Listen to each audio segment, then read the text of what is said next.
EMRS librarian exam की तैयारी करने वाले तमाम विद्यार्थियों को मेरी तरफ से हार्दिक शुभकामनाएं। जैसा कि आप सभी को पता है कि ईएमआरएस लाइब्रेरियन की वैकेंसी का नोटिफिकेशन कभी भी डिक्लेयर हो सकता है दोस्तों। हाल ही में ईएमआरएस जो है संगठन के द्वारा जो है एक वर्चुअल मीटिंग रखी गई थी। उस वर्चुअल मीटिंग का जो एक ही उद्देश्य था कि पूरे भारत में जितने भी ईएमआरएस स्कूल हैं, लगभग 740 ईएमआरएस स्कूल है, तो 740 स्कूलों के जो प्रिंसिपल्स के साथ जो ये मीटिंग रखी गई, इस मीटिंग का एक ही उद्देश्य था कि भाई कहाँ कहाँ पर जो है किस सब्जेक्ट की या किस विषय की जो पोस्ट खाली है, तो उसमें लाइब्रेरियन की जो पोस्ट है वो भी कई जगह खाली है। तो ईएमआरएस का जो एग्ज़ाम पैटर्न है जिसके बारे में हम बात करेंगे, लेकिन उससे पहले मैं बताना चाहता हूँ कि 2023 में जब पहली बार ईएमआरएस के बारे में घोषणा हुई थी वैकेंसी के बारे में, तो उस समय संसद में कहा गया था कि भाई इसको 3 साल के अंदर अंदर 38,400 पदों की भर्ती की जाएगी। उसके बाद फिर 2023 में फेज 1 आया था जिसमें लाइब्रेरियन की जो पोस्ट थी 369 पोस्ट थी, लगभग आधी पोस्ट आई थी, लेकिन 369 में भी ऐसी बहुत सारी जो पोस्ट हैं खाली रह गई थी, क्योंकि बहुत सारे विद्यार्थी डीवी में बाहर निकल गए थे और बहुत सारे विद्यार्थियों ने ज्वाइन भी नहीं किया था। तो वो कुछ पोस्ट वो खाली है और अब सेकेंड फेज में कुछ और पोस्ट ऐड करके बहुत जल्द आपको नोटिफिकेशन मिल सकता है दोस्तों।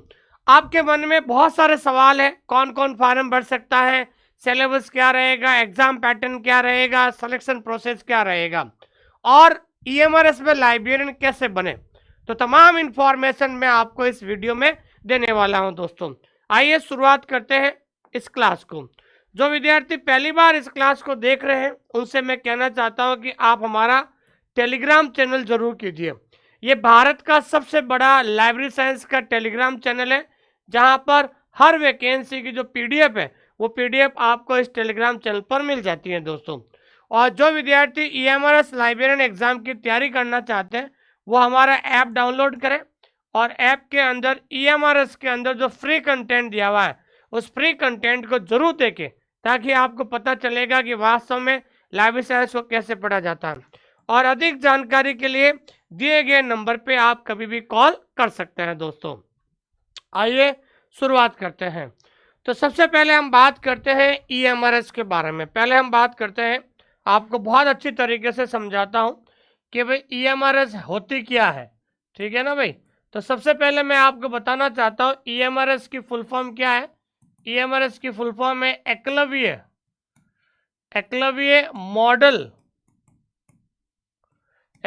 मॉडल रेजिडेंशियल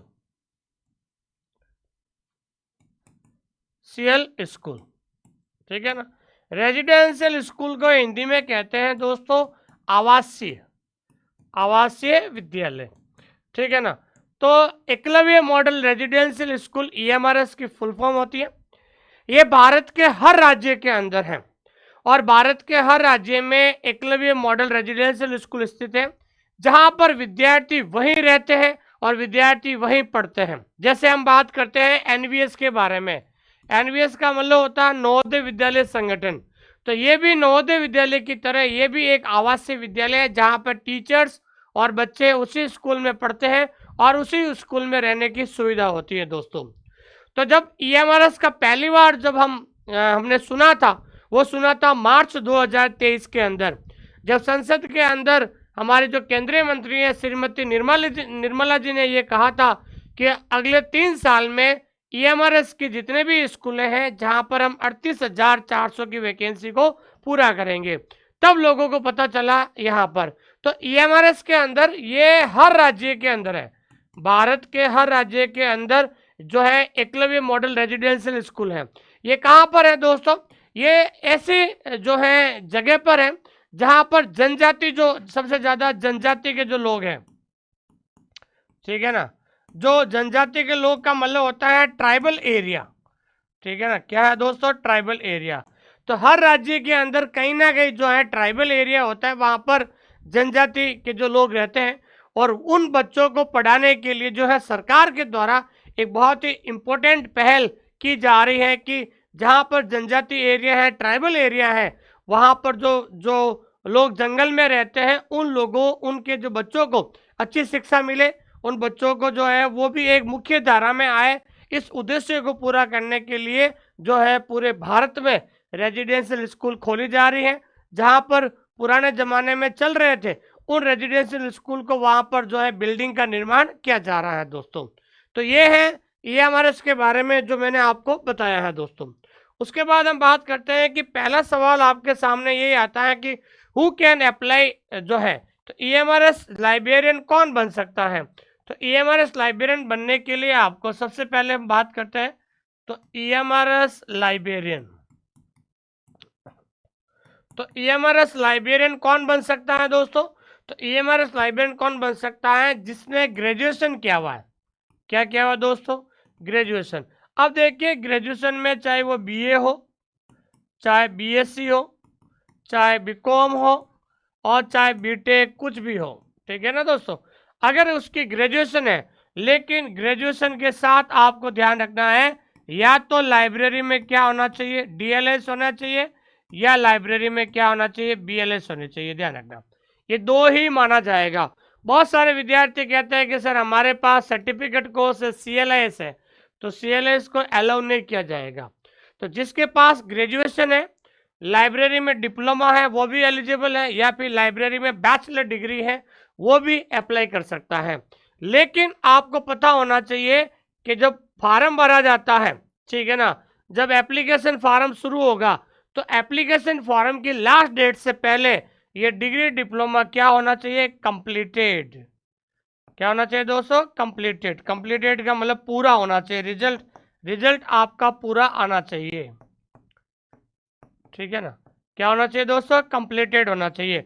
मतलब बहुत सारे विद्यार्थी कहते हैं अपीयरिंग, तो ध्यान रखना है कि अपीयरिंग वाले स्टूडेंट जो है EMRS के फॉर्म को नहीं भर सकते हैं। ये विशेष बात आपको ध्यान रखना है। जब एप्लीकेशन फॉर्म भरने की लास्ट डेट मान लीजिए 24 दिसंबर है, तो 24 दिसंबर से पहले पहले आपका DLS या बैचलर डिग्री का रिजल्ट आना जरूरी है, अन्यथा आप फॉर्म नहीं भर सकते, अपीयरिंग वाले फॉर्म नहीं भर सकते हैं दोस्तों, ठीक है दोस्तों। तो उसके बाद हम बात करते हैं कि इसका एग्जाम कैसे होगा, ऑनलाइन होगा ऑफलाइन होगा। तो सीधा आपको मैं बता देना चाहता हूं कि बहुत अच्छी बात है कि EMRS का जो एग्जाम है वो हमेशा क्या होगा दोस्तों, ऑफलाइन होता है, और वहां पर OMR सीट पे होता है। किस पे होता है दोस्तों, OMR सीट पर जो है ये एग्जाम होता है दोस्तों। तो ये चीज आपको ध्यान में रखना है। और पेपर जो है आपका, जो क्वेश्चन पेपर है, वो क्वेश्चन पेपर जो है वो आप क्वेश्चन एग्जाम पेपर है, वो हिंदी और इंग्लिश दोनों भाषाओं के अंदर आता है।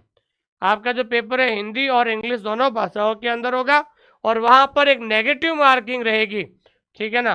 तो नेगेटिव मार्किंग आपके पूरे पेपर में रहेगी, ध्यान रखना, ठीक है ना।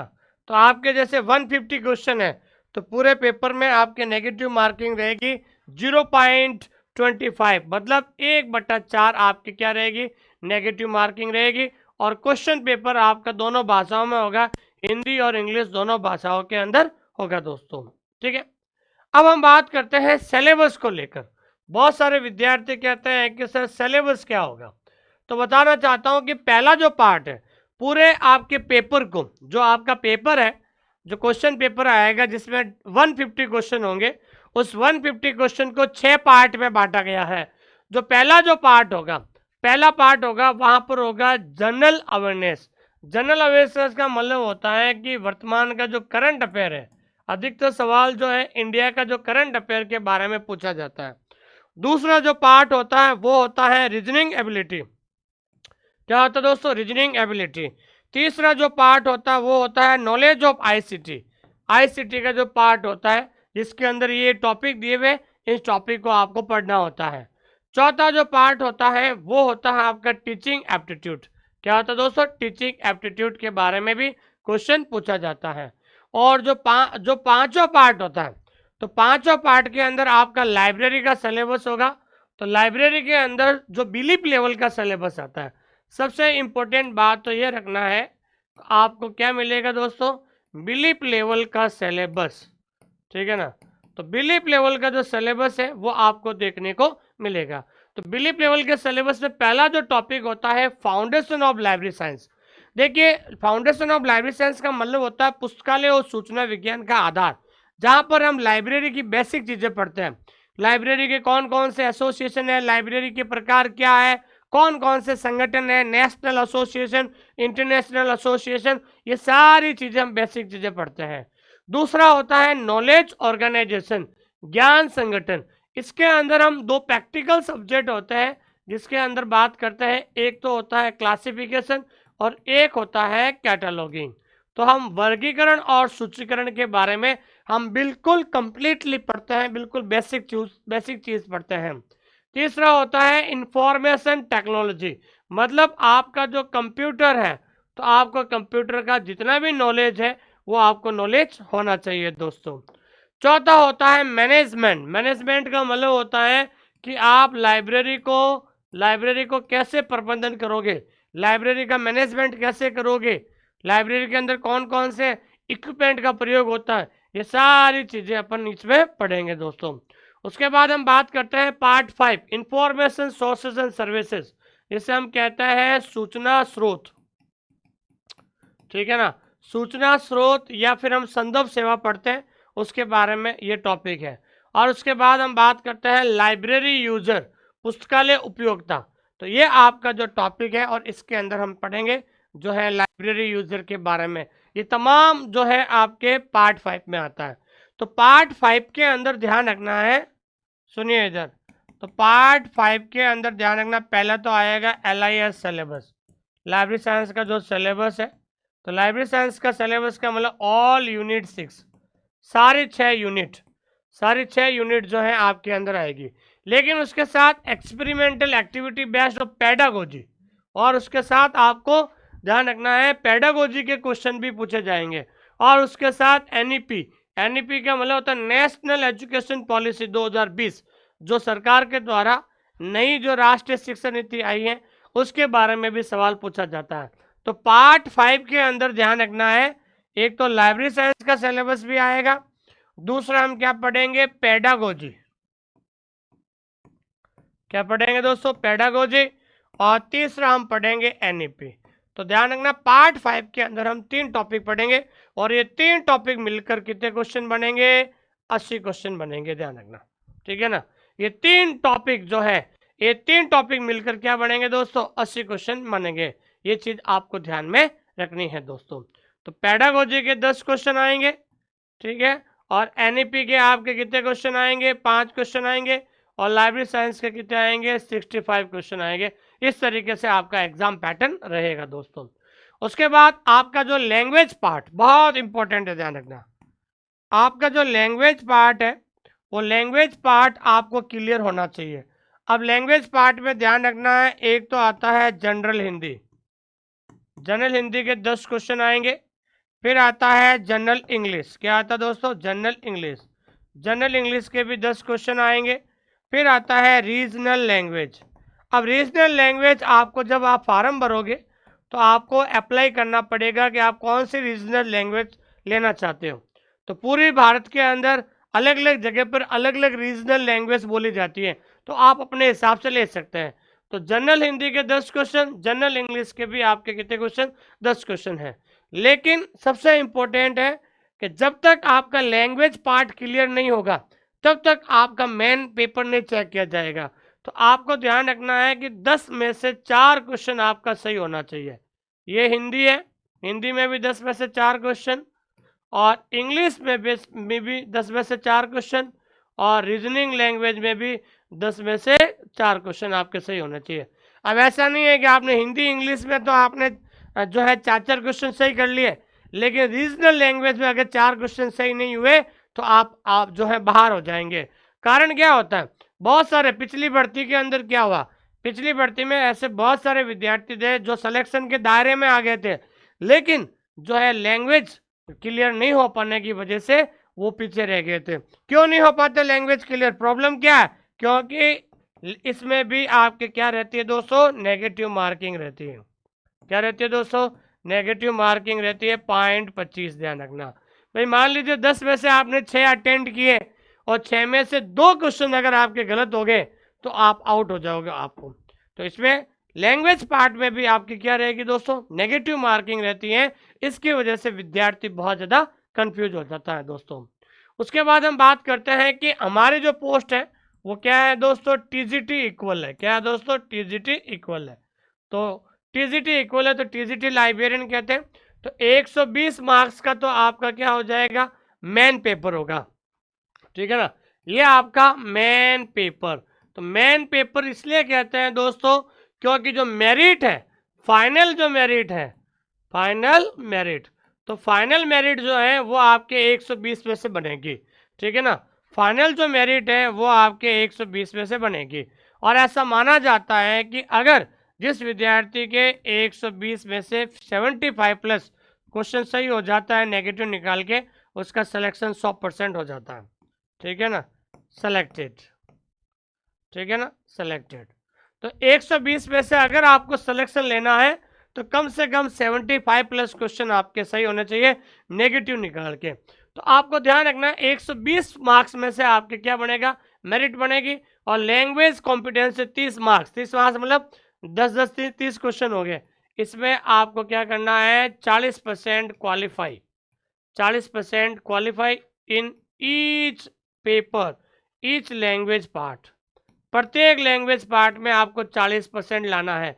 हिंदी में भी 4 सवाल सही होने चाहिए, इंग्लिश में भी होना चाहिए, रीजनल लैंग्वेज होना, तीनों में अलग अलग आपको पास करना जरूरी है, और वो भी नेगेटिव मार्किंग के साथ। जब आप लैंग्वेज क्वालिफाई करोगे तो आपकी जो मेरिट बनेगी वो बनेगी 120 मार्क्स में से बनेगी, ध्यान रखना। अब ये रहा आपका एग्जाम पैटर्न। ये क्या है दोस्तों, आपका एग्जाम पैटर्न। तो अब आपको पता चलेगा कि वास्तव में लाइव साइंस नहीं, वास्तव में ईएमआरएस के लिए आपको कितनी मेहनत करनी पड़ेगी। देखिए ऐसे बहुत सारे विद्यार्थी हैं जो ईएमआरएस लाइब्रेरियन बनना चाहते हैं। वो सोचते हैं कि हम नोटिफिकेशन आने के बाद हम पढ़ेंगे। तो मैं बताना चाहता हूँ कि जिस दिन नोटिफिकेशन आएगा उसके 2 महीने के अंदर अंदर, 2 महीने के अंदर अंदर एग्जाम हो जाएगा। अब नोटिफिकेशन आने की जो संभावना है वो बताई जा रही है दिसंबर में। दिसंबर में आपका नोटिफिकेशन आने की संभावना है, लेकिन आपका एग्जाम फरवरी 2025 में हो जाएगा। 2 महीने से ज़्यादा आपको टाइम नहीं मिलेगा। तो आप खुद सोच सकते हो कि इतना बड़ा सिलेबस आप कैसे कवर करोगे। तो जो विद्यार्थी अभी से तैयारी करेगा उसी की जीत होने वाली है दोस्तों। तो जीके के आपके 10 क्वेश्चन होंगे, 10 मार्क्स का होगा। रीजनिंग एबिलिटी के 10 क्वेश्चन 10 मार्क्स, आईसीटी के 10 क्वेश्चन 10 मार्क्स, और टीचिंग एप्टीट्यूड के 10 क्वेश्चन और 10 मार्क्स हो जाएगा। ये मैंने अभी बताया था। 65 क्वेश्चन लाइब्रेरी साइंस के, 10 क्वेश्चन पैडागोजी के और 5 क्वेश्चन एनईपी के, टोटल 80 क्वेश्चन। तो ये तो हो गया आपके 120, और 120 पर ही आपकी क्या बनेगी दोस्तों, फाइनल मेरिट होगी। और अगर आपको सिलेक्शन लेना है तो आपको कम से कम 120 में से 75 प्लस आपके सही होने चाहिए, तब जाकर आप फाइनल होगा। और आपका 30 क्वेश्चन लैंग्वेज के आएंगे, क्योंकि 3 लैंग्वेज है। कौन कौन से, हिंदी है, इंग्लिश है और रीजनल लैंग्वेज है। और सब में प्रत्येक में आपको 40% लाना बहुत ज़्यादा जरूरी है दोस्तों। ठीक है दोस्तों, ये आपका क्या रहेगा, एग्जाम पैटर्न। अब बहुत सारे विद्यार्थी कहते हैं कि सर रीजनल लैंग्वेज कौन सी है, तो बंगाली, डोगरी, इंग्लिश, गैरो, गुजराती, हिंदी, कन्नड़, कश्मीरी, खासी, मलयालम, मणिपुर, मराठी, मिजोरम, नेपाली, उड़िया, ये सारी जो है वो क्या है दोस्तों, थर्ड लैंग्वेज है। अब थर्ड लैंग्वेज में क्या होता है कि आपको जो लैंग्वेज आपको बढ़िया आती है वो आप फार्म उसमें अप्लाई करना पड़ता है और उसको क्वालिफाई भी करना पड़ेगा। मान लीजिए जैसे आप उड़ीसा के हैं, आपको लगता है कि मुझे उड़िया आती है, तो उड़िया आप लैंग्वेज कर सकते हो। तो थर्ड लैंग्वेज आप हिंदी भी आप कर सकते हो। जैसे राजस्थान राज्य है, तो राजस्थान राज्य के अंदर कंपलसरी हिंदी और इंग्लिश है, तो थर्ड लैंग्वेज वो हिंदी ही भरेंगे ना। ये चीज़ आपको ध्यान में रखना है। ठीक है दोस्तों, तो कहने का मतलब ये है कि आपको ये थर्ड लैंग्वेज का विशेष रूप आपको ध्यान रखना है, जिसे हम रीजनल लैंग्वेज कहते हैं दोस्तों। अब हम बात करते हैं सिलेक्शन प्रोसेस। तो सिलेक्शन जो प्रोसेस है वो आपका पहले तो ध्यान रखना है रिटन एग्जाम पर, ठीक है ना दोस्तों। सिलेक्शन जो प्रोसेस है वो रिटन एग्जाम पर आधार, रिटन एग्जाम पर, ठीक है ना। आपका जो सिलेक्शन होगा वो आपका रिटन एग्जाम होगा, और रिटन एग्जाम क्या होगा, 120 क्वेश्चन, 120 क्वेश्चन और 120 मार्क्स। तो तो आपकी जो मेरिट है वो आपको 120 क्वेश्चन पर बनेगी। और दूसरा आपको बताना चाहता हूँ कि नो इंटरव्यू, आपका खुशी की बात है कि ईएमआरएस में इंटरव्यू होता ही नहीं है। अगर आप रिटन एग्जाम क्लियर कर लेते हो और मेरिट में आ जाते हो तो आप नो इंटरव्यू। तीसरा ध्यान रखना है कि आपको किसी प्रकार का एक्सपीरियंस की जरूरत नहीं है दोस्तों, कोई एक्सपीरियंस की जरूरत आपको नहीं है दोस्तों। और चौथी बात ध्यान रखना, नो कंप्यूटर सर्टिफिकेट। बहुत सारे विद्यार्थी कहते हैं कि सर कंप्यूटर कोर्स भी जरूरी है क्या, तो मैं आपको बताना चाहता हूँ नो कंप्यूटर सर्टिफिकेट, किसी प्रकार की कंप्यूटर सर्टिफिकेट की जरूरत नहीं है। और नो सीटेट एग्जाम क्लियर, किसी को भी सीटेट एग्जाम का क्लियर होने की जरूरत नहीं है। सीटेट एग्जाम अगर आप क्लियर नहीं हो तो लाइब्रेरियन में जरूरत नहीं है, बिकॉज लाइब्रेरियन जो है एक नॉन टीचिंग पोस्ट होती है, इसलिए आपको ये जरूरत नहीं है दोस्तों। तो सिलेक्शन जो प्रोसेस होगा वो आपके रिटन एग्जाम के ऊपर ही आधारित होगा दोस्तों। अब बहुत सारे विद्यार्थी ये कहते हैं कि सर वैकेंसी कब आएगी, ठीक है ना। तो बहुत सारे विद्यार्थी हैं ये कहते हैं कि सर वैकेंसी कब, ठीक है ना। तो मैं आपको बताना चाहता हूं कि दोस्तों वैकेंसी कभी भी आ सकती है, लेकिन संभावित महीना बता सकता हूं मैं आपको। संभावित महीना देखो, लेट भी हो सकती है, जल्दी भी आ सकती है, लेकिन ज़्यादा लेट नहीं करेंगे। संभावित महीना मैं आपको बता रहा हूं दिसंबर 2024, ये आपका संभावित महीना है। और संभावित एग्जाम, ठीक है ना, संभावित एग्जाम मंथ, तो संभावित एग्जाम मंथ जो है आपका फरवरी 2025, ये संभावित बता रहा हूं क्योंकि इनको जुलाई 2025 से पहले ज्वाइनिंग देनी है। क्या देनी है दोस्तों? ज्वाइनिंग देनी है, ठीक है ना दोस्तों। क्योंकि इनका एक टारगेट है कि जुलाई में स्कूलें खुलती हैं, जुलाई 2025 से पहले इनको किसी भी हालत में ज्वाइनिंग देनी है। तो आपको ध्यान रखना, जब भी नोटिफिकेशन आएगा 2 महीने के अंदर अंदर एग्जाम हो जाएंगे। लेकिन पिछली बार जब वैकेंसी आई थी तो ये वैकेंसी थोड़े समय के लिए कोर्ट में चली गई थी, तो कोर्ट में जाने की वजह से एग्जाम 5 महीने बाद हुआ था। लेकिन अब मैं आपको बताना चाहता हूं कि जैसे ही वैकेंसी आएगी और 2 महीने के अंदर आपका क्या हो जाएगा दोस्तों? एग्जाम हो जाएगा। इसलिए अब आप अपने सविवेक निर्णय लीजिए कि आपको ईएमआरएस की तैयारी करनी है या नहीं करनी है। और जो विद्यार्थी पिछली बार रह गए हैं, इस बार जो भी आपका पार्ट कमजोर है उस पर जो है कमजोर पार्ट को आप जरूर पूरा कीजिए दोस्तों, क्योंकि ऐसा मौका बार बार आप लोगों के लिए नहीं आएगा। क्योंकि इस ईएमआरएस के बाद एनवीएस की वैकेंसी भी बहुत जल्द आपको देखने को मिलेगी, ठीक है दोस्तों। और जो विद्यार्थी हमारे साथ, अगर आप हमारे साथ तैयारी करना चाहते हैं ईएमआरएस कोर्स की, तो हमारा ईएमआरएस का जो कोर्स है, ठीक है ना, हमारा ईएमआरएस का जो कोर्स है 2999, ध्यान रखना, मात्र ओनली 2999 में, जिसमें आपका paper 1 plus paper 2 plus test series, ठीक है ना, ये सारी चीज़ें आपको मिलेगी। देखिए ऑनलाइन इस मेरे अलावा इस यूट्यूब चैनल पर और भी बहुत सारे टीचर पढ़ाते हैं, लेकिन किसी का भी कोर्स लेने से पहले आप एप्लीकेशन के अंदर जाकर डेमो क्लास ज़रूर देखें दोस्तों, क्योंकि जब तक आप डेमो क्लास नहीं देखोगे आपको पता ही नहीं चलेगा कि एप्लीकेशन के अंदर कैसे पढ़ाते हैं, क्या नहीं पढ़ाते। इसलिए मेरा विशेष निवेदन है कि आप एप्लीकेशन में जाकर डेमो क्लास जरूर देखें ईएमआरएस वाले कोर्स में जाकर, ताकि आपको पता चले कि भाई वास्तविकता क्या है, ध्यान रखना। इसलिए किसी भी टीचर, जिस टीचर की भाषा आपको समझ में आती है, जिस टीचर का कंटेंट आपको समझ में आता है, उसके मार्गदर्शन में और एक सही रणनीति के साथ आप अभी से तैयारी करना शुरू कर दीजिए। बाद में आपको मौका नहीं मिलने वाला है दोस्तों। कहीं ऐसा नहीं हो कि आप इसके मौका चूक जाए आपके लिए और फिर अगली बार और आप आगे फिर एनवीएस की तैयारी करना पड़े। तो इसलिए आप इस वैकेंसी को पूरी जोर लगाकर आप तैयारी कर लीजिए। और मैंने पहले ही कहा था कि 2024-25 के अंदर लाइब्रेरियन की वैकेंसी का पिटारा खुलने वाला है और धीरे धीरे अब पिटारा खुलने जा रहा है दोस्तों, ये चीज़ आपको ध्यान रखना। और पिछली बार ईएमआरएस के अंदर पूरे भारत से, क्योंकि हमारा लाइब्रेरी साइंस का जो कंटेंट है वो बाइलिंगुअल है, पूरे भारत से हमारे यहाँ पर 100+ विद्यार्थियों ने EMRS के अंदर सिलेक्शन लिया था। 100 प्लस विद्यार्थी, करीबन 370 वैकेंसी थी। 100 प्लस विद्यार्थी हमारे ऑनलाइन स्कूल इंडिया से थे। कोई तेलंगाना से, कोई उत्तराखंड से, कोई आंध्र प्रदेश से, कोई गुजरात से, कोई राजस्थान से, बहुत सारे विद्यार्थी हमारे यहाँ से जुड़े हुए थे और वो विद्यार्थी इसमें सिलेक्शन हुए थे दोस्तों। तो आप भी तैयारी कीजिए और इसके साथ आप तैयारी कर सकते हैं। देखिए, हमारा एक टैगलाइन है कि जब तक लिखोगे नहीं तब तक सीखोगे नहीं। क्योंकि दोस्तों लाइब्रेरी साइंस का जो सिलेबस है, कौन सा सिलेबस है दोस्तों? लाइब्रेरी साइंस का जो सिलेबस है, वो सिलेबस क्या है दोस्तों? हमारा बाइलिंगुअल है। क्या है दोस्तों? बाइलिंगुअल है।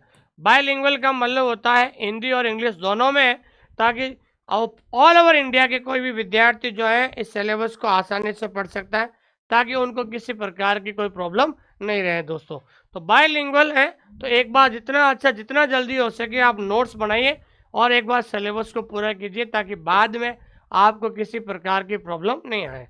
क्योंकि जिस तरीके से विद्यार्थी इतना इंटरेस्ट ले रहे हैं कि उनका सिलेबस भी, कई लोगों ने सिलेबस भी पूरा कर लिया है और अब रिवीजन भी कर रहे हैं, तो जितना जल्दी हो सके सिलेबस पूरा कीजिए। देखिए, सफलता का जो आधार है, ठीक है ना, मैं आपको बताना चाहता हूँ सफलता का आधार। तो सफलता का आधार क्या है दोस्तों? सिलेबस। सबसे पहले सिलेबस, सिलेबस पूरा करने के बाद रिवीजन, रिवीजन के बाद आप टेस्ट दीजिए। टेस्ट का मतलब MCQ मिलाइए और MCQ मिलाने के बाद PYQ, previous year question paper. ये जो 4 स्टेप है, अगर इस स्टेप को फॉलो करते हो तो आप ला सकते हो। और जो विद्यार्थी EMRS के जो पुराने पेपर लेना चाहते हैं, वो चाहता है कि पिछली भर्ती में EMRS का पेपर कैसा था लाइब्रेरी साइंस का, तो अगर आपको PYQ, प्रीवियस ईयर के क्वेश्चन पेपर, अगर आपको बाइलिंगुअल चाहिए, ये सबसे बड़ी बात क्या है, इसमें जो क्वेश्चन है ये पहली किताब है पूरे भारत में जहां पर आपको बाइलिंगुअल, बाइलिंगुअल का मतलब होता है जहां पर क्वेश्चन हिंदी और इंग्लिश में, और आंसर भी हमने नीचे दिया हुआ है। क्या दिया हुआ है? नीचे आंसर दिया है, ताकि आपको बार बार पेपर पलटने की जरूरत नहीं है। तो आप पूरे भारत में, अगर आप किसी भी राज्य में बैठे हैं, कश्मीर से लगाकर कन्याकुमारी तक, आप अगर इस किताब को घर पे मंगाना चाहते हो तो आप ऐप डाउनलोड कर सकते हैं। ऐप का नाम है my book pickup, my book pickup. तो माई बुक पिकअप के माध्यम से आप घर बैठे कई भी किताब मंगा सकते हो। और इस किताब का जो लिंक है 8949992361। अगर आपको किसी भी प्रकार की कोई सलाह लेनी है, कोई किसी से बात करने हैं, तो ये मेरे नंबर हैं दोस्तों, सुमेर सर, ये मेरे नंबर है। आप कभी भी इस नंबर पे कॉल कर सकते हैं, मैं आपसे बात करूंगा दोस्तों। ठीक है दोस्तों, तो बहुत बहुत धन्यवाद आप सभी लोगों का कि आपने मुझे इतना प्रेम और स्नेह दिया है, जो मैंने कभी भी कल्पना नहीं की है। तो पिछली वैकेंसी में हमने झंडा गाड़ा है EMRS लाइब्रेरियन में, तो इस बार भी हम आप लोगों को कह रहे हैं कि अभी तैयार हो जाओ, ऐसा मौका बार बार नहीं मिलने वाला है दोस्तों। इसलिए आप सभी से मेरा विशेष आग्रह है कि तैयारी में जुट जाइए, क्योंकि ऐसा मौका आपको नहीं मिलेगा। क्योंकि EMRS के साथ साथ नवोदय विद्यालय की भी आ रही है, तो EMRS और नवोदय विद्यालय का जो सिलेबस है लगभग सेम है, ध्यान रखना, दोनों में इंटरव्यू भी नहीं है और एक बहुत बड़ी अपॉर्चुनिटी है दोस्तों। ठीक है दोस्तों, थैंक यू वेरी मच, बहुत बहुत धन्यवाद आप सभी लोगों का।